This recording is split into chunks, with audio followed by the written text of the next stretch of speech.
Labas rytas visiems. Iš tikrųjų labai smagu pasidžiaugti su jumis pasidalinti naujieną, kad šiandien mes baigiam savo perkūno tvirtovės mokymus, kurie yra ginkluotųjų pajėgų štabų mokymai. Ką tai reiškia? Tai reiškia, kad mes savo įsikėlėm 3 pagrindinius tikslus. Pirmas bendrasis tikslas buvo treniruoti ginkluotos gynybos planą.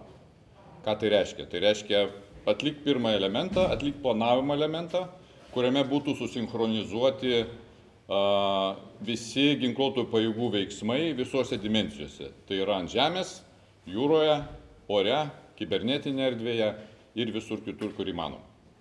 Prie viso šito, tuo pačiu mes patikrinom procedūras, kokia yra sinchronizacija su mūsų NATO partneriais. Ir vienas iš pavyzdžių yra, kad tuo pačiu metu, kai mes atlikom perkūno tvirtovę, Norvegijoje vyko tvirto atsako NATO mokymai, kuriuose mes turėjom iš ginkluotų pajėgų štabo grupę, kurie atliko savo veiksmus Norvegijoje. Tai mums leido iš Lietuvos palaikyti įslaptintą ryšį su mūsų kariais Norvegijoje ir užsitikrinti savo procedūras. Ir trečia dalis perkūno tvirtovės mokymų buvo jungtinių operacijų centro veiksmai, per kuriuos buvo tikrinama, kaip keičiamas informacija su padaliniais ant žemės. Kai aš sakau ant žemės, tai reiškia, kad tuo pačiu metu Lietuvoje vyko labai daug mokymų, tiek Geležinio Vilko brigados mokymų, tiek Vokietijos brigados padalinių mokymų. Ir ta informacija apie mokymų detalės visa būdavo siunčiama į jungtinių operacijų centrą, kas leido kiekvieną dieną, kiekvieną parą turėti atnaujinimus, kaip vyksta situacija. Perkūno tvirtovė yra tik tai vieni mokymai iš 3 visos serijos perkūno mokymų. Tai buvo tuo pačiu pasirengimas ir perkūno griausmo mokymams, kurie bus rudenį, rugsėjo, spalio mėnesį, kurie iš principo apims krūvą pajėgų dalyvaujančių jau tiesiai Pabradės poligone ir kitose mokymo teritorijose, kur tiesiogiai leis patikrinti, kaip mes galime atlikti aktyviojo rezervo mobilizavimą, integravimą į ginkluotąsias pajėgas ir tuo pačiu leis užtikrinti saveikumą tarp Lietuvos kariuomenės ir ginkluotųjų pajėgų kitų vienetų, kurie iš principo yra iš vidaus reikalų ministerijos sistemos, tai yra Valstybės sienos apsaugos tarnyba, Viešojo saugumo tarnyba ir Vadovybės apsaugos tarnyba. Tai iš tikrųjų tas nematomas darbas, kurį štabas turi atlikti, jį labai kartais yra sunku paaiškinti ir pademonstruoti, bet tai yra ta ledkalnio viršūnė, kurioje yra būtina atlikti planavimo procedūras, pasitikrinti, ar tie planai vis dar yra aktualūs, ypatingai, kai mes matom, kokia yra geopolitinė situacija aplink mūsų valstybę. Mano vertinimu, mokymai atliko savo vaidmenį, tai yra visi specialistai pasitikrino, ar iš tikrųjų viskas dar aktualu, ar visi veiksmai susinchronizuoti ir tuo pačiu šiandien kulminacija tų mokymų, kada pajėgų vadai, ginkluotųjų pajėgų vadai pristatys savo sumanymus kariuomenės vadui, gaus papildomus nurodymus, jeigu aktualu, ir taip tęsis pasirengimas perkūno griausmui rudenį. Tai tiek būtų trumpai. Prašau, jeigu turi klausimų. Tai minėjote apie tai, kad tai yra pati ledkalnio viršūnė, tai tiesiog jeigu kalbant apie plačias užduotis kariuomenėje, tai dabar pagal tai, ką jūs pasiruošėt, turės būti įgyvendinti, įgauti tą tokį fizinį pavidalą per karius. Tai kokie yra lūkesčiai ir kaip greitai yra pasirengiama tokiems įgyvendinamiems planams? Tas įgyvendinimas su kariais ant žemės, jisai tampa atsakomybė pajėgų vadų. Šiuo atveju mes kalbam apie sausumos pajėgas, oro pajėgas ir visas kitas.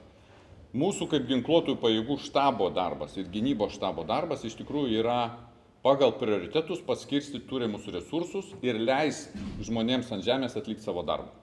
Tai va ta jungtis tarp to nematomo mūsų darbo, kuriame mes matom, kokia gali būti parama iš užsienio, kokia reikalinga valstybės resursų mobilizacija tam, kad kariai ant žemės galėtų atlikti savo užduotis, kurios yra numatytos ginkluotos gynybos plane. Tai va tas matomumas tiesioginis, jisai bus perkūno griausme rudenį, per kurį mes matysim, kasgi vyksta ant žemės. Bet vėlgi grįžtų prie gynybos štabo, mūsų tas nematomas darbas yra turėti informaciją, įvertinti situaciją ir paskirstyti gynybai reikalingus resursus pagal kariuomenės vado prioritetus. pratybos yra tam, kad išmoktos pamokos būtų pasimokyta iš klaidų, kad kai bus reali situacija, jos nesikartotų. Kokios galbūt pagrindinės pamokos, pagrindinė patirtis, kurios pasisėmėte iš šių pratybų? Turbūt pagrindinė yra tai, kad kai kuriuose dimensijose, ir aš turbūt paminėsiu kibernetiką ir kosmoso dimensiją, tai pavadinkim. Tai yra tos rytis, kuriuose mes tikrai kaip gynybos štabas, kaip ginkluotosios pajėgų štabas turim gilintis ir domėtis.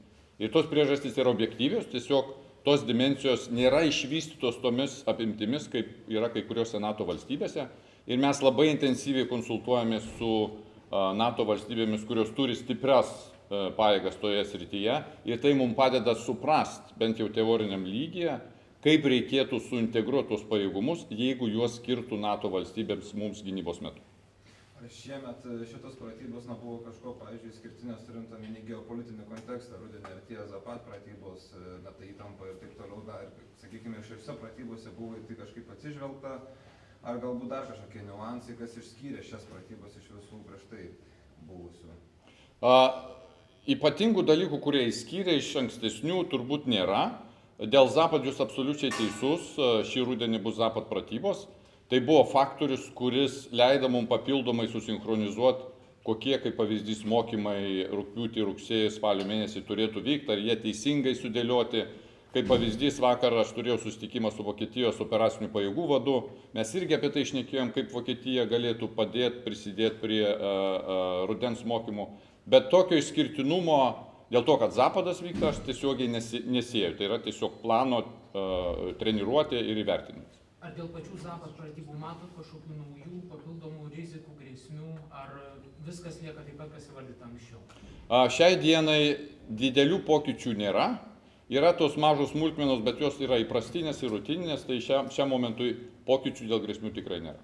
Ar tai bus tokios labiau, ar jie planuoja sutelkti daug karių tam, kad pasitreniruotų iš esmės?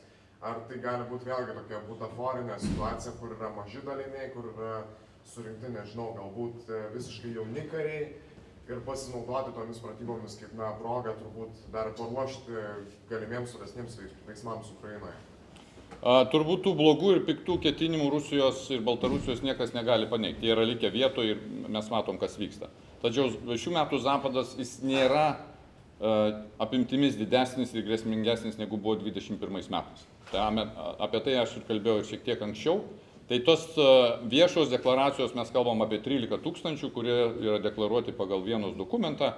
Ir tas kol kas tai ir lieka, suprasdami, kas vyksta Ukrainoje, Rusija ir Baltarusija negali sau leisti didesnių apimčių, todėl kad tai tiesiog fiziškai yra nepadaroma. Bet vėlgi jie darys to savo plano, koks jisai bebūtų treniruotės, ir to kiekio turbūt jiems yra pakankama, vėlgi pasižiūrėtas procedūras. O kaip jūs vertinot, kad, pavyzdžiui, iš Ukrainos pusės netgi prezidentas Zelenskis yra nekartą minėjęs apie tą dalyką, kad būtent per tas pratybas gali atsirasti kažkokių arba hibridinių veiksmų Lietuvos arba Baltijos valstybių atžvilgiu, galbūt net Lenkijos, kad ten turėtų būti sutelkta daugiau karių, nei jūs pavyzdžiui dabar įvardėte. Ir panašiai, tai čia veikia kaip? Čia labiau yra tokia politinė, nežinau, taktika iš pono Zelenskio, kad mobilizuot labiau Europą, ar tam gali būti realaus pagrindo?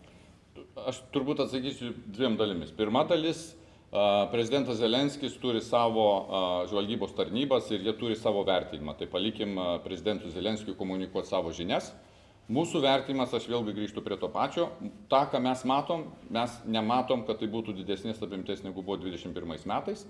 O antra, rusai visada savo mokymus oficialiai deklaruoja vieną, bet apjungdami krūvą tie skaičiai visiems jie didėja. Bet tas yra matoma, tiek NATO žvalgyba, tiek ir Lietuvos žvalgyba savo funkcijas atlieka, perspėjimo sistemos yra vietoje, šiam momentui mes surprizų nenumatom.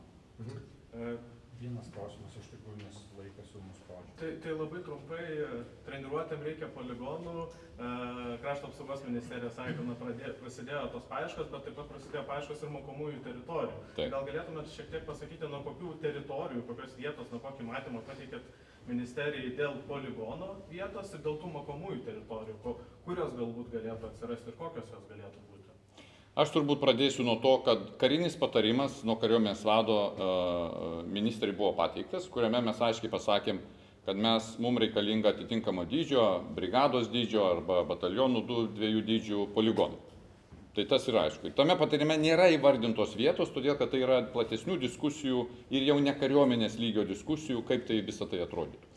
Mokymo teritorijos yra tas vadinamas minkštesnis variantas, kuris mums leistų treniruotis be šaudimų, bet leistų irgi treniruotis. Tai žinoma yra vertinami abu galimi variantai, tiek ir poligonai, tiek ir mokymo teritorijos, bet apie konkrečias vietas kalbos iš tos pusės nebuvo. Bet apie tų rytų Lietuvą vis tiek, kariuomenės matymų būtų tinkamos.